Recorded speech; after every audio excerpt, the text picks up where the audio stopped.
Hi friends, R4iലേക്ക് എല്ലാവർക്കും ഒരിക്കൽ കൂടി സ്വാഗതം. തുടർച്ചയായ 6 ദിവസത്തെ ഗെയിനിന് ശേഷം നിഫ്റ്റി ഇന്ന് നെഗറ്റീവിലാണ് ക്ലോസ് ചെയ്തിരിക്കുന്നത്. അപ്പോൾ ആ 26,000 എന്നുള്ള ലെവല് വളരെ ശക്തമായ ഒരു റെസിസ്റ്റൻസ് ആയിട്ട് ഇപ്പോഴും തുടരുകയാണ്. ഇന്ന് BSEയിലെ അഡ്വാൻസ് ഡിക്ലൈൻ റേഷ്യോ നമ്മൾ നോക്കുകയാണെങ്കിൽ 33% സ്റ്റോക്കുകൾ മാത്രമാണ് അഡ്വാൻസ് ചെയ്ത്, 64% സ്റ്റോക്കുകളും ഇന്ന് ഡിക്ലൈനാണ്. നിഫ്റ്റി 50യിൽ 42 സ്റ്റോക്കുകളും ഇന്ന് ഡിക്ലൈൻ ആയതായിട്ട് കാണാം. ആകെ മുന്നേറിയത് 8 സ്റ്റോക്കുകൾ മാത്രമാണ്. ഭാരതി എയർടെൽ, ആക്സിസ് ബാങ്ക്, ഏഷ്യൻ പെയിൻറ്റ്സ്, ശ്രീറാം ഫിനാൻസ്, ടൈറ്റാൻ, മാരുതി, പവർ ഗ്രിഡ്, റിലയൻസ്. ഇത് വെച്ച് നിർത്തിയാൽ ബാക്കി എല്ലാ സ്റ്റോക്കുകളും ഇന്ന് റെഡിൽ ക്ലോസ് ചെയ്തിട്ട് കാണാം. അതുപോലെ നിഫ്റ്റി 500ൽ 405 സ്റ്റോക്കുകൾ ഡിക്ലൈൻ ചെയ്തിരിക്കും. അതിൽ 94 സ്റ്റോക്കുകൾ മാത്രമാണ് പോസിറ്റീവിൽ ക്ലോസ് ചെയ്തത്. അപ്പോൾ മൊത്തത്തിൽ മാർക്കറ്റിൻ്റെ ഒരു സിനാരിയോ നമ്മൾ നോക്കുകയാണെങ്കിൽ ബുൾസ് അവർ ഒരിക്കൽ കൂടി പരാജയപ്പെട്ടിരിക്കുകയാണ്. അതായത് നിഫ്റ്റിയെ അതിൻ്റെ റെക്കോർഡ് ഹൈയിലേക്ക് എത്തിക്കാൻ വേണ്ടി വെറും 1% താഴെയാണ് നിൽക്കുന്നത്. അപ്പോൾ അവിടേക്ക് എത്തിക്കാനുള്ള ബുൾസിൻ്റെ ശക്തമായ ശ്രമം ഗ്ലോബൽ ക്യൂസ് വളരെ മോശമായതിൻ്റെ അടിസ്ഥാനത്തിൽ താഴോട്ടേക്ക് വന്നിരിക്കുകയാണ്. അപ്പോൾ US മാർക്കറ്റിലെ ആ ഒരു എക്കണോമിക് ഡാറ്റ അതിലേക്കാണ് മൊത്തം വേൾഡ് ഫോക്കസ് ചെയ്യുന്നത്. അപ്പോൾ ആ ഡാറ്റകൾ പുറത്തു വരാത്തതിൻ്റെ കാരണം ഡിസംബറിലുള്ള റേറ്റ് കട്ട് ഇല്ലാതാകുമെന്നുള്ള ആ ഒരു സിറ്റുവേഷൻ സംജാതമായതും ഇതൊക്കെ മൊത്തത്തിൽ ഗ്ലോബൽ ക്യൂസ് നെഗറ്റീവ് ആക്കിയിട്ടുണ്ട്. എന്നാൽ ഇന്ത്യൻ മാർക്കറ്റിനെ സംബന്ധിച്ചിടത്തോളം അവിടെ ചില ഡൊമസ്റ്റിക് ആയിട്ടുള്ള ചില പോസിറ്റീവായിട്ടുള്ള കാര്യങ്ങളുണ്ട്. കാരണം ഇന്ത്യ US ട്രേഡ് ഡീലുമായി ബന്ധപ്പെട്ടിട്ട് എല്ലാ കാര്യങ്ങളും ഓൾമോസ്റ്റ് അതിൻ്റെ അവസാന ഘട്ടത്തിലേക്ക് കടന്നതായിട്ടാണ് പൊതുവെ വാർത്തകൾ നൽകുന്ന സൂചന. അപ്പോൾ അതിൻ്റെ ഒരു ഹോപ്പ് ഇന്ത്യൻ മാർക്കറ്റിലുണ്ട്. അതുപോലെ ഇന്ത്യയിലെ ഈ Q2 ഏർണിങ്സിൽ വന്നിട്ടുള്ള ചെറിയ ഇമ്പ്രൂവ്മെൻറ്റ് അത് മൊത്തത്തിൽ മാർക്കറ്റിൽ ഒരു കോൺഫിഡൻസ് നിറച്ചിട്ടുണ്ട്. അപ്പോൾ അതുകൊണ്ട് തന്നെ നിഫ്റ്റി എന്തായാലും ഈ 26,000 എന്നുള്ള ആ ഒരു ത്രഷോൾഡിനെ ബ്രേക്ക് ചെയ്തുകൊണ്ട് മുന്നോട്ട് പോകും എന്നുള്ള ആ ഒരു പ്രതീക്ഷയോടെയാണ് ഇന്ത്യൻ മാർക്കറ്റിലെ ഇൻവെസ്റ്റേഴ്സ് നിൽക്കുന്നത്. എന്നാൽ ഇന്ന് മാർക്കറ്റിൽ ഒരു ഡൗൺ ട്രെൻഡ് ഉണ്ടാകാൻ കാരണം അതൊരിക്കലും ഒരു ഇന്ത്യൻ മാർക്കറ്റിൽ മാത്രം സംഭവിച്ച ഒരു കാര്യമല്ല. അതായത് ഏഷ്യൻ പിയേഴ്സിനെയും അതുപോലെ US മാർക്കറ്റിനെയും ഒക്കെ കമ്പയർ ചെയ്യുമ്പോൾ യഥാർത്ഥത്തിൽ ഇന്ത്യൻ മാർക്കറ്റിൽ നിന്ന് ഔട്ട് പെർഫോം ചെയ്തു എന്ന് വേണമെങ്കിൽ നമുക്ക് പറയാം.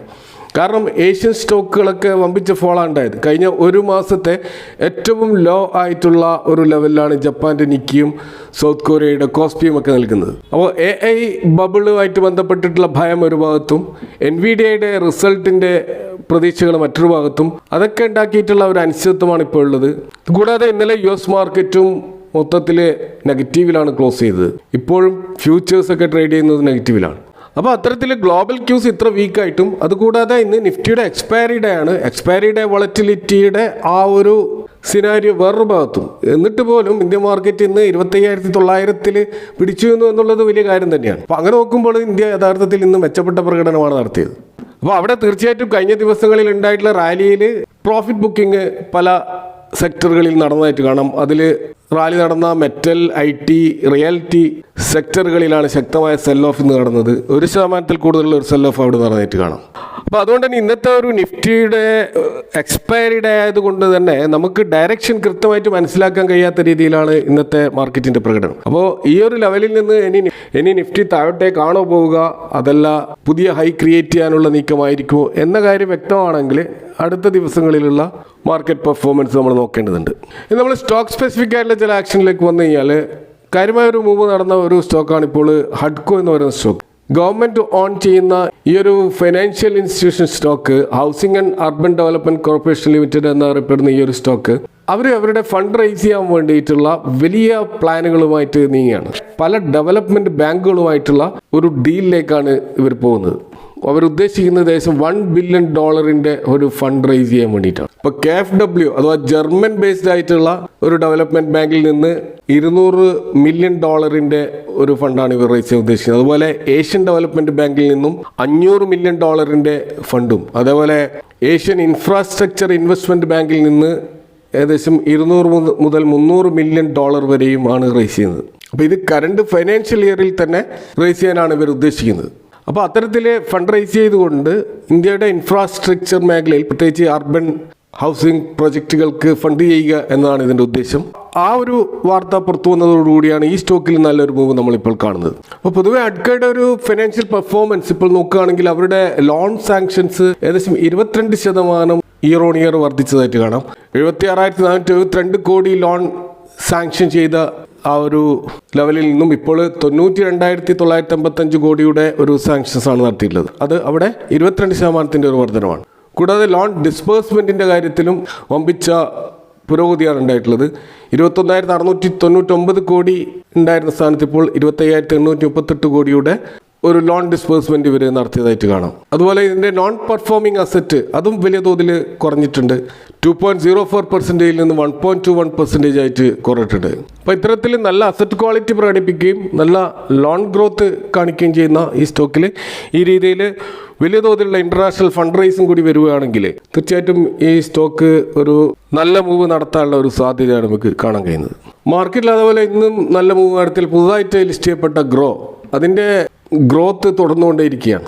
100 രൂപ IPO പ്രൈസിൽ വന്ന സ്റ്റോക്കിൽ ഇപ്പോൾ 70% ഒരു മുന്നേറ്റമാണ് ഉണ്ടായിട്ടുള്ളത്. അപ്പോൾ 6,636 കോടിയുടെ ഒരു ഇഷ്യൂ സൈസുമായി വന്ന ഈ IPO 15 മൾട്ടിപ്പിൾസ് ഓവർ സബ്സ്ക്രൈബ് ചെയ്തുകൊണ്ട് ഇൻസ്റ്റിറ്റ്യൂഷണൽ ഇൻവെസ്റ്റേഴ്സ് ശക്തമായ ഒരു ബുള്ളിഷ്നസ് ഇതിൽ തുടക്കത്തിൽ തന്നെ കാണിച്ചിരുന്നു. ഇപ്പോൾ ഇൻ്റർനാഷണൽ ഫണ്ട് ഹൗസുകളായിട്ടുള്ള Fidelity, Capital Group, HSBC, ADIA പോലെയുള്ള പല ലീഡിംഗ് ഇൻസ്റ്റിറ്റ്യൂഷൻസും ഇതിൽ നല്ല താല്പര്യം കാണിച്ചിരുന്നു. ഇപ്പോൾ സ്റ്റോക്ക് ലിസ്റ്റിംഗ് ഗെയിൻ നേടിയിരുന്നു എങ്കിലും അതിനുശേഷമാണ് ഈ സ്റ്റോക്കിൽ ശക്തമായ ബൈങ് പ്രകടമായത്. അപ്പോൾ ആ ഏർലി ടൈമിലുണ്ടായിട്ടുള്ള ആ ഒരു സ്റ്റെബിലിറ്റി, ആ ഒരു ഫൗണ്ടേഷനിൽ നിന്നാണ് അടുത്ത ആഴ്ചയിൽ ഈ ശക്തമായ മുന്നേറ്റം ഈ സ്റ്റോക്കിൽ ഉണ്ടായിട്ടുള്ളത്. അപ്പോൾ ഈ ഗ്രോയിലുള്ള ഈ പെട്ടെന്നുള്ള ഈ ഒരു മുന്നേറ്റത്തിൻ്റെ ഒരു കാരണമായിട്ട് കാണാൻ കഴിയുന്നത്, കാരണം ഈ ഒരു പ്ലാറ്റ്ഫോം പലരും യൂസ് ചെയ്യുന്ന ഒരു പ്ലാറ്റ്ഫോമാണ്.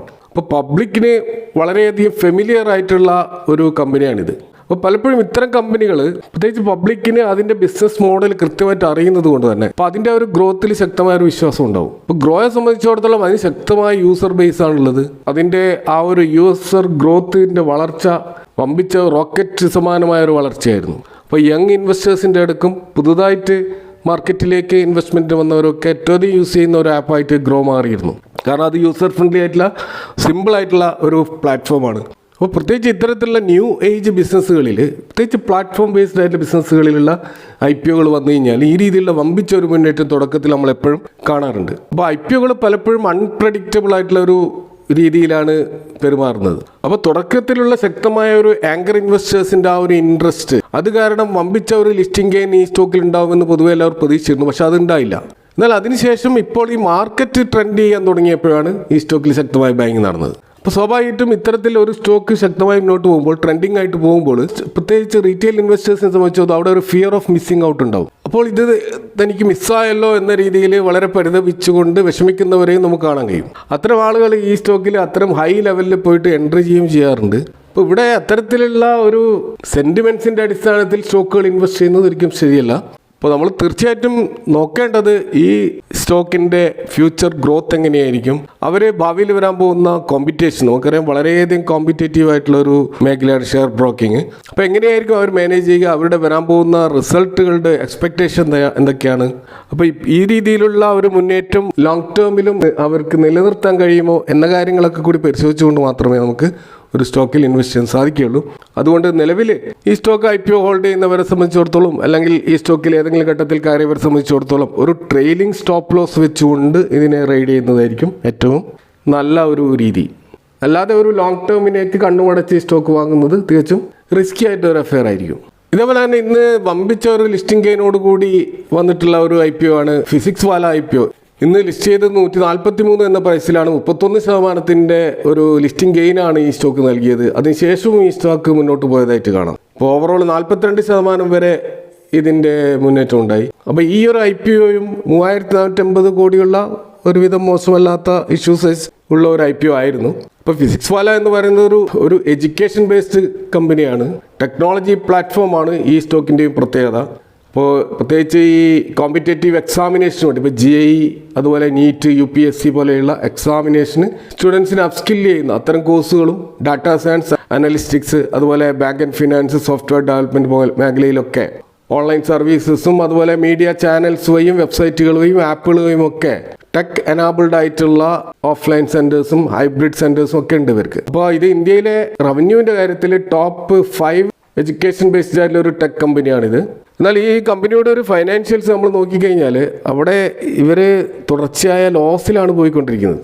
കഴിഞ്ഞ വർഷത്തെ അപേക്ഷിച്ച് ലോസ് കുറഞ്ഞു വന്നിട്ടുണ്ടെങ്കിലും ഇപ്പോഴും ഈ സ്റ്റോക്ക് ലാഭത്തിൽ വന്നിട്ടില്ല എന്നുള്ളത് ഈ സ്റ്റോക്കിലെ ഒരു വലിയ റിസ്ക് ഫാക്ടറാണ്. എന്നിട്ട് പോലും ഈ സ്റ്റോക്കിൽ ഇപ്പോഴും ആൾക്കാർ ഭ്രാന്തമായിട്ട് ഇൻവെസ്റ്റ് ചെയ്യുന്നത് കാണുന്നുണ്ട്. അപ്പോൾ ഏതായാലും ഈ സ്റ്റോക്ക് നമ്മൾ വളരെ കോഷ്യസ് ആയിട്ട് അപ്രോച്ച് ചെയ്യേണ്ട ഒരു സ്റ്റോക്കായിട്ടാണ് മനസ്സിലാക്കാൻ കഴിയുന്നത്. അപ്പോൾ ഈ നിലവിലുള്ള ഈ ഒരു ട്രെൻഡ് അല്ലെങ്കിൽ മൊമെൻറ്റം ക്യാച്ച് ചെയ്യണമെന്നുണ്ടെങ്കിൽ തീർച്ചയായിട്ടും കൃത്യമായ സ്റ്റോപ്പ് ലോസോടുകൂടി ട്രേഡിംഗ് മൈൻഡ് സെറ്റോടുകൂടി മാത്രമേ ഈ സ്റ്റോക്കുകളിലും ഇൻവെസ്റ്റ് ചെയ്യാൻ പാടുള്ളൂ എന്നാണ് മനസ്സിലാക്കാൻ കഴിയുന്നത്. അപ്പോൾ ഇതൊക്കെയാണ് ഇന്നത്തെ മാർക്കറ്റുമായി ബന്ധപ്പെട്ട് ഇവിടെ സംസാരിക്കാനുള്ളത്. ഈ വിഷയങ്ങളുമായി ബന്ധപ്പെട്ട നിങ്ങളുടെ അഭിപ്രായങ്ങളും കമൻറ്റുകൾ അറിയിക്കുക. Thank for watching. See you next time with another video.